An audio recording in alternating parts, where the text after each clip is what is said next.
നവലിബറൽ ആശയങ്ങളുടെ പരിണിതപരമായി ചില കാര്യങ്ങൾ ഉരുത്തിരിഞ്ഞു വരുന്നുണ്ട്. 70 കാലഘട്ടത്തിലെ ആശയങ്ങൾ നമ്മൾ തിരിച്ചു കൊണ്ടുവരും. പോരാട്ടം തുടരുക തന്നെ ചെയ്യും.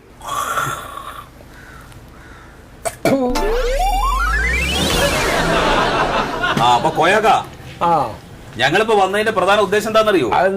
ഒന്നുമില്ല, ഇലക്ഷൻ വരാൻ പോവാണല്ലോ. അപ്പൊ നിങ്ങളല്ലേ പറഞ്ഞത് ഇലക്ഷൻ ആയിട്ടില്ല, അറിയില്ല ആവണ കാലത്ത്. ഇല്ല, ഇനിയിപ്പോ അധികം കാലൊന്നും ഇല്ല, അതായി. ഇതിലാവട്ടെ. എന്നിട്ട് അപ്പോ നമ്മുടെ പാർട്ടിയുടെ വളരെ ശക്തമായിട്ടുള്ള ഇടപെടലുകൾ കാരണം പ്രവാസികളായിട്ടുള്ള ആളുകൾക്ക് ഇപ്പൊ ഒരു വലിയ ഭാഗ്യം കിട്ടിയിട്ടുണ്ട്. എന്തത്, അറബികളെ കൊണ്ട് നമ്മളെ കൂട്ടി കൊടുപ്പിക്കണ്ട, അതിനും വലിയ ഭാഗ്യ. അതെ. അതായത് ഒരു പൗരന്റെ ജന്മാവകാശമായിട്ടുള്ള വോട്ടവകാശം ഇപ്പൊ പ്രവാസിക്ക് ലഭിക്കാൻ പോവാണ്.